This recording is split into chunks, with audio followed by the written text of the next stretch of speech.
Olá, estamos em 2020 e ainda precisamos falar sobre racismo. Há 2 semanas, mais um incidente de racismo nos Estados Unidos alertou o mundo para a urgência desta pauta.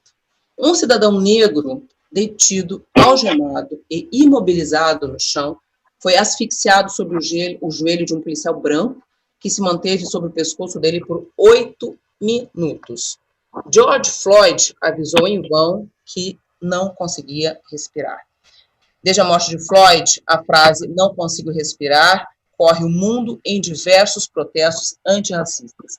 A violência, infelizmente, não é exclusiva lá dos Estados Unidos, né? Aqui mesmo no Brasil, as mortes de jovens negros e outras formas de violências cotidianas obrigam todos, negros e brancos, a aprofundarem os debates e as ações antirracistas. Eu sou Rosângela Coelho e nós, o #Educa em Casa, estamos prontos para falar sobre o racismo com o filósofo, sociólogo e ator Rodrigo França. O Rodrigo também é autor, diretor de teatro, professor e uma liderança negra, principalmente na área da cultura. Seja muito bem-vindo, Rodrigo, ao #Educa em Casa. Como é que você está? Tudo bem? Tudo certo, muito obrigado pelo convite, espero contribuir muito. Com certeza, é uma honra ter você aqui no nosso programa. Rodrigo, olha só, aqui no Brasil, faz muito tempo que os joelhos continuam nos nossos pescoços, né? E, na sua opinião, por que você acha que esse caso em particular do Floyd, lá nos Estados Unidos, que acontece muitas vezes aqui no Brasil, por que esse caso se tornou uma comoção mundial? Eu acredito que cada vez mais nós estamos organizados, pessoas interessadas em discutir as questões políticas e sociais estão organizadas, e isso é fruto da rede social, não tem como nem tirar esse fenômeno da internet, e a gente está vivendo um momento que é a quarentena, as pessoas estão mais atentas ao que está acontecendo no mundo, né, na sua comunidade e no mundo. E aí isso tem um desdobramento na mídia. Na medida que você tem a internet falando, hoje é impossível setores da mídia se calarem em relação àquilo que a sociedade está expressando. Então isso é uma onda. O mais importante que a gente tem que pensar é que não precisa ter uma exemplificação nos Estados Unidos da América ou nos Estados Unidos para que a gente, do Brasil, ou para que a mídia brasileira possa se posicionar.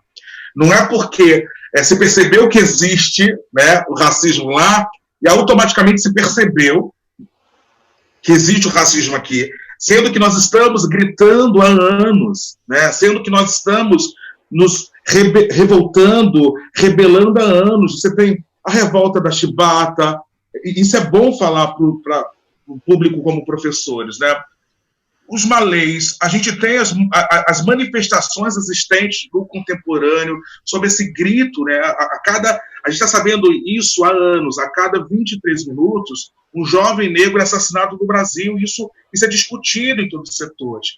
E por que não virar pauta, ou na mídia, ou dentro das nossas instituições educacionais? É isso que a gente precisa fazer essa reflexão. Não precisa ter um desdobramento fora para que a gente possa olhar para o nosso quintal. Mas, Rodrigo, quando eu falo sobre racismo com amigos, com pessoas, né, que inclusive têm outras posições, outros posicionamentos em relação a isso, e eles sempre me questionam assim, mas por que aqui o negro de vocês, né, por que vocês não fazem essas manifestações, por que vocês não são assim como o pessoal lá dos Estados Unidos? Eu te pergunto, por que a gente não faz isso, Rodrigo, aqui? A gente não pode comparar cultura. A organização social de lá, dos Estados Unidos da América, foi uma, e a nossa outra. Lá nos Estados Unidos, a segregação era direta, não era escamoteada. Então, a população negra ela não podia usufruir de serviços e de instituições. Então, a população negra ela se organizou criando a sua escola, a sua igreja, o seu hospital, a sua universidade, assim por diante. Aqui no Brasil, a construção social é outra. É possível você encontrar no Brasil pessoas que vão falar, não existe racismo. Aqui existe uma segregação, mas é uma segregação velada.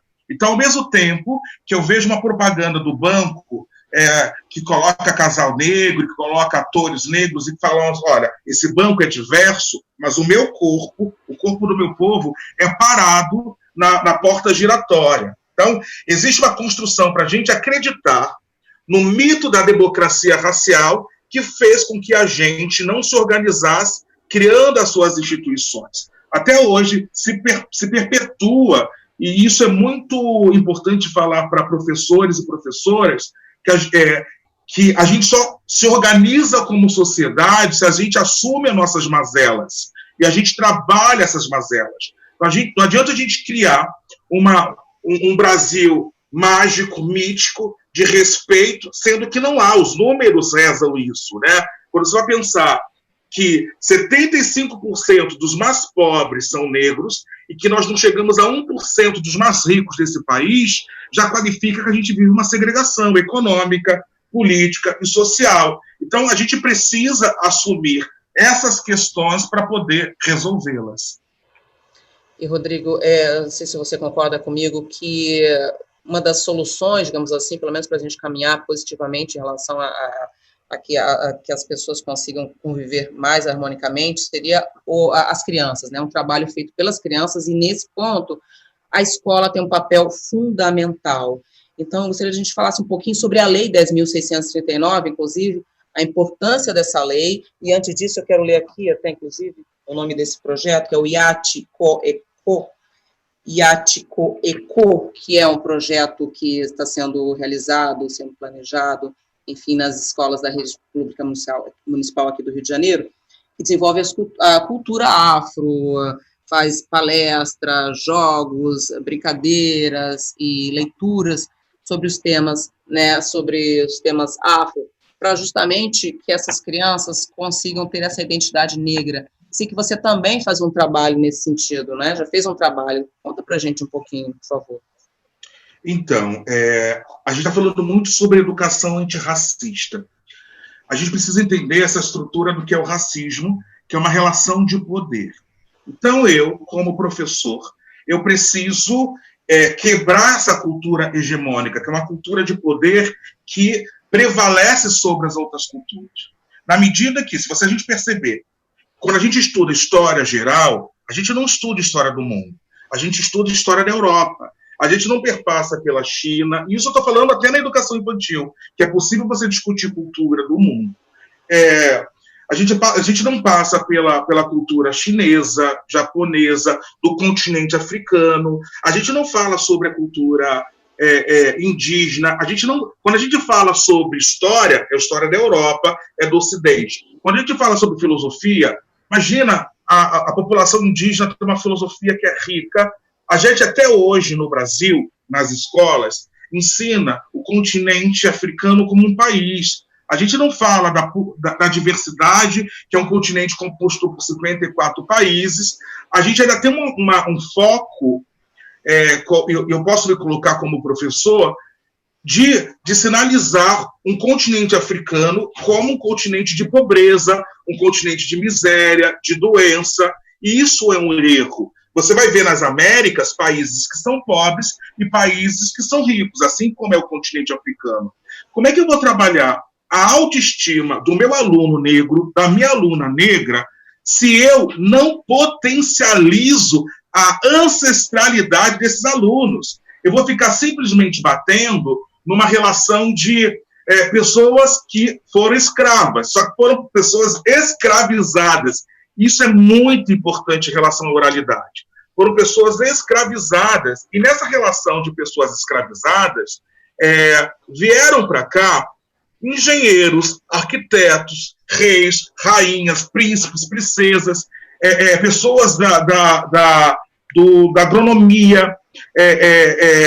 A gente tem que parar de romantizar o processo de colonização, porque foi um processo de violência, e foi um processo, essa violência também é de apagamento de história, é apagamento de narrativa. A gente precisa potencializar essas crianças, e aí a gente vai construir uma educação antirracista na medida que a gente vai apresentar outras culturas com a mesma importância. Se eu só apresento a cultura europeia, a filosofia europeia, eu acabo criando uma narrativa hegemônica. Então, eu acabo universalizando aquilo que é da branquitude como estrutura. Então, a beleza é a branca, a inteligência é a branca, a bondade é a branca. Então, eu como professor, eu apresento a cultura europeia, ao mesmo tempo eu apresento a cultura indígena do mesmo patamar, a africana, a japonesa, eu falo, olha, aqui tem beleza, aqui também tem beleza, aqui tem inteligência, aqui tem inteligência. Eu começo a desenvolver uma cultura, uma educação antirracista na possibilidade de equiparar valores. Rodrigo, você está me dizendo, então, que quem tem que ser trabalhado primeiro são os professores, né? Até para eles aprenderem a passar isso. Tem uma relação que é importante, que é uma máxima da sociologia. Se uma instituição ela é racista, se uma sociedade ela é racista, as suas instituições serão. Se uma sociedade é machista, misógina, LGBTQ-fóbica, o que for, as suas instituições seguirão essa narrativa.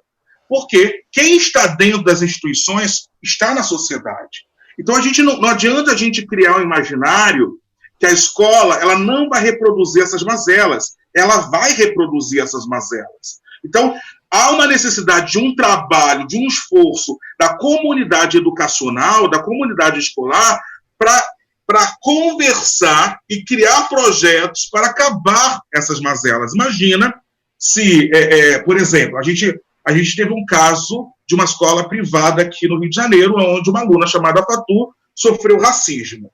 Não é problema só dessa escola, é problema de todas as escolas. Todas as escolas deveriam pegar esse exemplo, essa problemática e trabalhar. Isso é um conteúdo programático riquíssimo. Nós precisamos educar os nossos alunos e as nossas alunas também para a vida nesse sentido. Porque muitas vezes esses valores perpassam também pela família. Lembra? Se uma sociedade é racista, as instituições serão.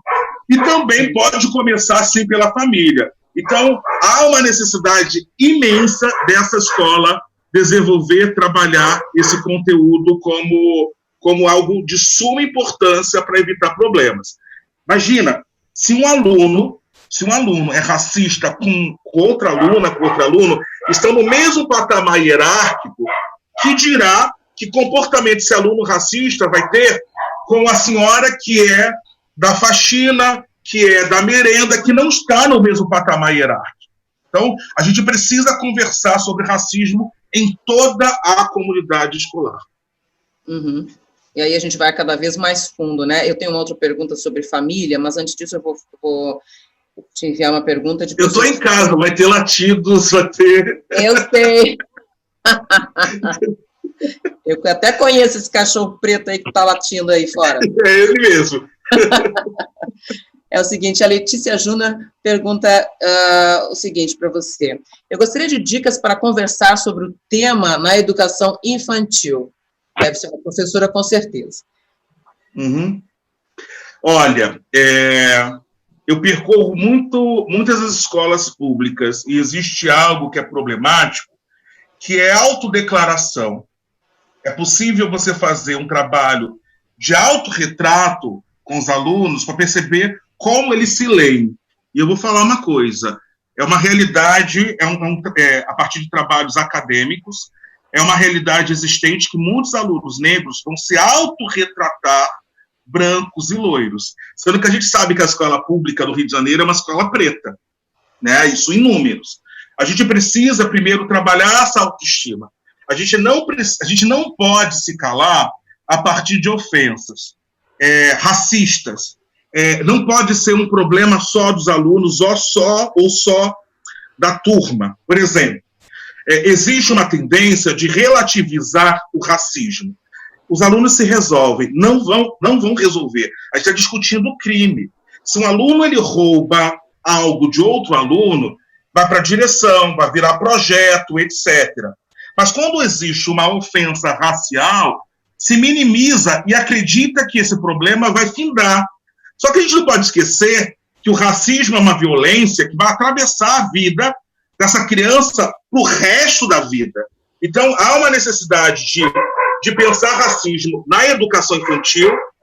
Existem propostas, começando de apresentar personagens negros e negras, e aí entra nessa estrutura de equiparação. Não adianta eu, numa escola onde a maioria de alunos e alunas é composta por pessoas negras, né, dentro de IBGE, pretas e pardas, se eu só apresento personagens que são da cultura europeia, que são brancos, etc. Esse é o primeiro passo. E o segundo passo, a gente precisa acabar com essa narrativa de dizer que a população negra só teve uma contribuição a partir da escravidão. A gente precisa, como educadores e educadoras, achar narrativas, pensadores, intelectuais, cientistas que contribuíram e continuam contribuindo para a sociedade brasileira. Os irmãos Rebouças, a gente precisa falar sobre diversas personalidades que estão aí na ciência, que estão aí na intelectualidade, para poder reforçar esse amor e esse aluno e essa aluna falarem: eu tenho orgulho das minhas características. Camilo Castelo Branco, que aspectos são fundamentais na abordagem sobre o racismo na escola? Como sensibilizar a comunidade escolar? Olha, tem uma coisa que as escolas deixaram de fazer, que é ouvir. A gente tem que ouvir toda a comunidade escolar. A gente precisa entender que até o profissional da limpeza é educador. A gente precisa ouvir. E, principalmente, a gente tem um corpo, e que não é um problema na escola pública, um corpo de profissionais pretos e pretas. A gente precisa verificar que conteúdo é esse que é passado, né? Quais são as figuras que são representadas dentro do livro, por exemplo. A gente precisa ouvir essas crianças sobre o que elas entendem sobre diversidade, sobre pluralidade. A gente precisa ouvir e entender como esses professores e essas professoras passam o conteúdo. A gente, como sociedade brasileira, ainda demoniza, por exemplo, valores que vêm do continente africano, valores africanos e valores ou que são afro-brasileiros. A gente precisa entender que cultura é cultura e que não necessariamente vai passar pela religião. A gente precisa, da mesma forma que a gente estuda, por exemplo, mitologia grega, a gente precisa estudar outras mitologias. E mitologia africana não tem nada a ver com religiosidade africana, não necessariamente. Então, eu acredito que, primeiro, a gente precisa ter uma consciência que a gente tem que subverter uma lógica hegemônica. O que foi contado e construído até hoje não serve como educação no sentido de narrativa. Não serve, porque eu tenho 42 anos e perpasso algumas escolas, a mesma narrativa que existe hoje era a mesma narrativa que existia quando eu era criança. As mesmas músicas, os mesmos personagens. Não pode, em pleno século XXI, por exemplo, trabalhar a negritude com colagem usando bombril para representar o cabelo das pessoas pretas, sendo que bombril, né, a palha de aço, é uma forma racista, eu não falo nem bullying, racista, de uma criança chamar a outra. Então a gente tem que ficar muito atento e atenta a essas delicadezas. O professor, a professora, a coordenação, a direção precisa estar sempre se capacitando e entendendo que a sociedade avança e a gente precisa avançar junto com a sociedade em relação aos valores, que também perpassam pela oralidade. E também, Rodrigo, ler e tentar conhecer e buscar conhecer autores negras e negros que escrevem livros infantis como você, Inclusive, estou vendo o seu livro aí, atrás de você, nessa estante, né? Pega aí para a gente. Isso. O Pequeno Príncipe Preto. Eu gostaria que você falasse também. Tem uma pergunta aqui da Simone Monteiro, antes de você falar das suas produções. A Simone pergunta o seguinte: Rodrigo, você pode falar da conversa que você teve com o menino Adriel? Ai, foi um menino que sofreu racismo, e ele faz propaganda sobre a necessidade da leitura. O mais importante, a gente não é só de dor. Eu não tive um papo que perpassa pela violência. E também é um erro a gente ficar só na violência. A gente não tem que esconder a violência, mas a gente tem que entender que a nossa negritude ela é potente. Então, me dói muito quando eu ouço, por exemplo, de pessoas com 30, 40 anos, 50 anos, eu me descobri negra, negro agora, a partir da violência do Estado em relação à polícia. Isso me dói. Como você vai descobrir? Como é que você vai se descobrir negro, negra, num país que tem Dona Ivone Lara, que tem o chorinho, que tem o samba, que tem a capoeira, que tem várias manifestações potentes relacionadas à negritude. Então, meu papo com ele foi um papo de afeto e da relação da potencialidade. E eu acho que tem que trazer isso, perceber uma violência, perceber um racismo dentro da sala de aula, para tudo, vamos atentar a isso, mas ao mesmo tempo mostrar o quanto é bonito ser negro, o quanto é bonito ser negra, o quanto é potente, não esquecer da violência, mas também maximizar a potência que existe aí em relação à negritude. Então foi um papo de amor. E, Rodrigo, também, o que a gente tem que passar também na escola, eu acredito, não seja só para as crianças negras. A gente fala de criança negra, identidade negra e tal. As crianças brancas também têm um papel muito importante, inclusive para elas lerem assuntos relacionados, historinhas com negros, a história oficial também, que deve ser recontada, acredito também, e livros como o seu, acho que perpassa também pelas crianças brancas, principalmente. Eu não consigo desassociar, eu acho que está nisso. Acho não, tenho certeza, tenho convicção nisso. Por isso que quando eu falo sobre a relação de equiparar as culturas, equiparar a importância das culturas, está no todo o corpo educacional. É impossível uma criança se achar interessante, bonita, e depreciar a outra por questões questões étnicas raciais. Então, essa educação antirracista é para crianças negras e para crianças não negras. É fundamental. É daí que vem a violência. É daí que vem a reprodução dessa violência. E a reprodução dessa violência, ela vem da sociedade, a partir de outras instituições. Então, a escola ela tem o dever importantíssimo de brecar e construir valores sociais que vão a partir da igualdade, da equidade, da democracia, que a gente tanto grita e preza. Inclusive, criança é muito importante, porque mesmo uma criança não negra vindo de uma família que seja racista, ela pode levar o conhecimento dela e fazer com que qualquer família mude, pelo menos comece a pensar numa outra possibilidade de relacionamento, de respeito, né? Olha, eu não consigo imaginar que não seja essa a função da escola. Eu acho que a escola ela tem esse compromisso com a sociedade.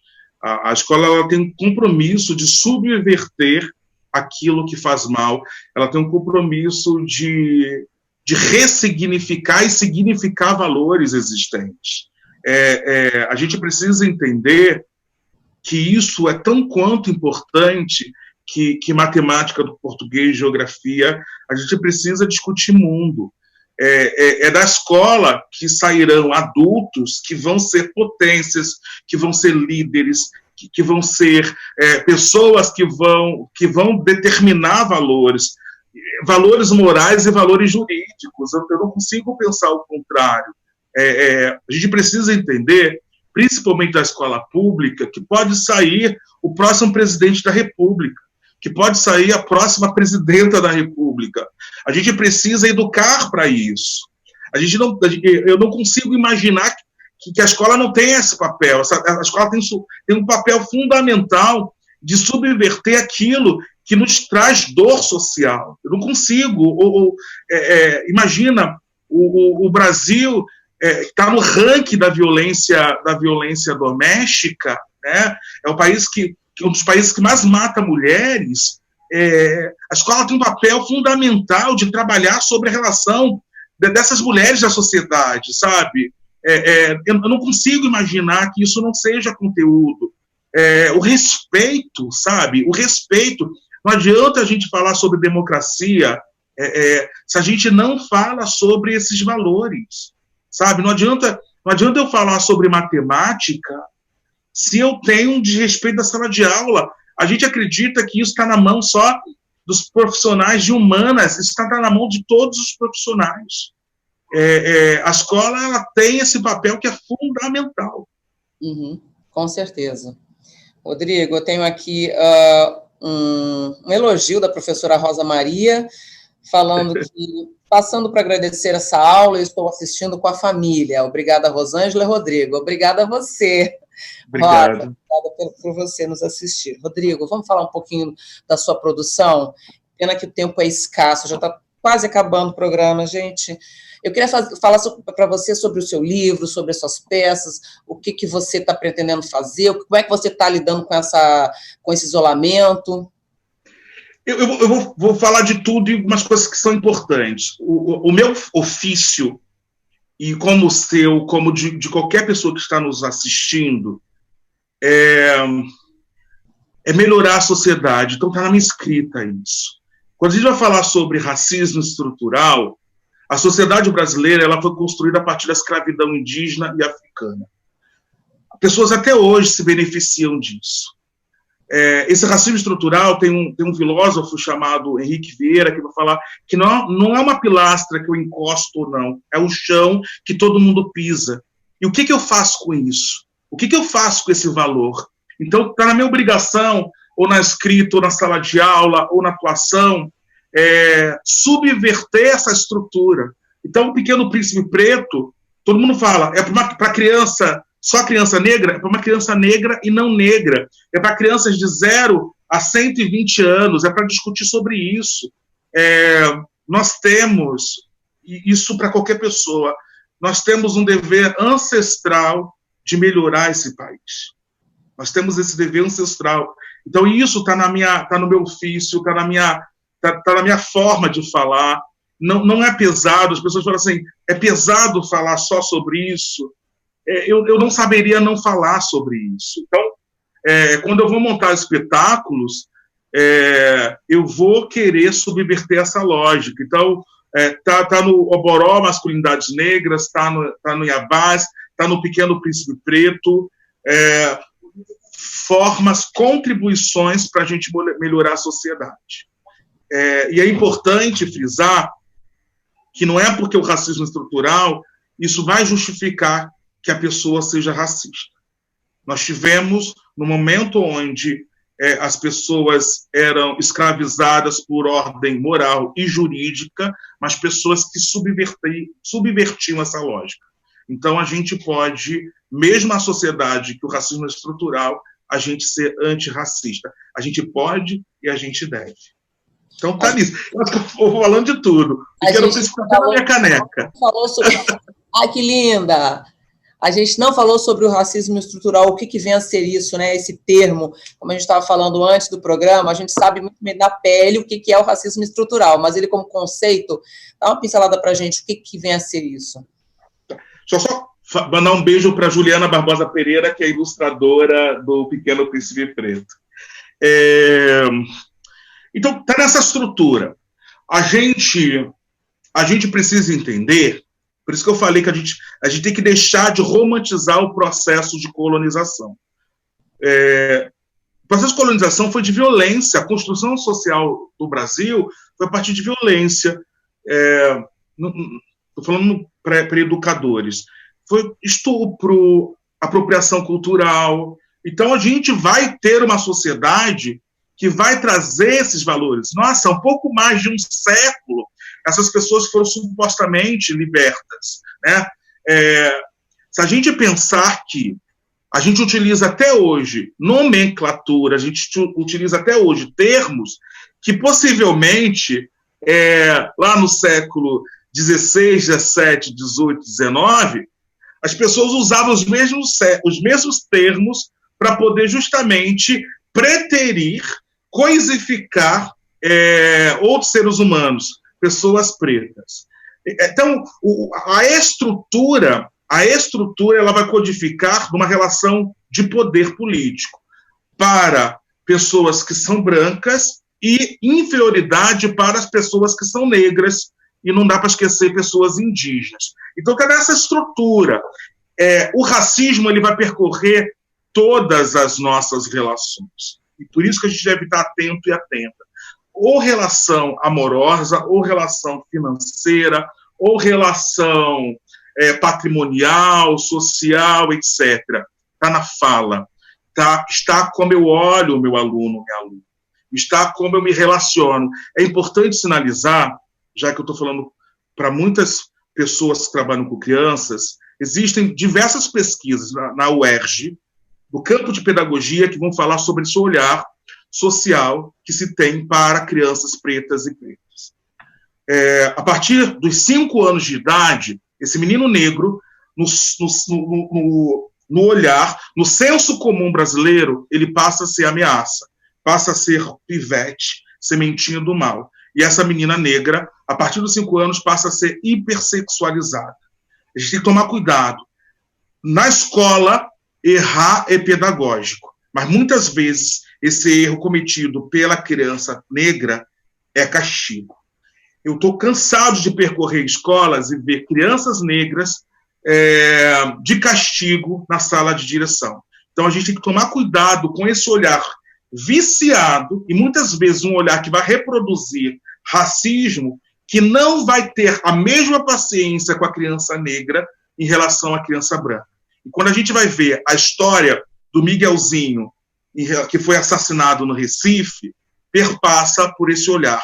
A criança negra, ela passa a ser coisificada, desumanizada, passa a ser vista como um monstro.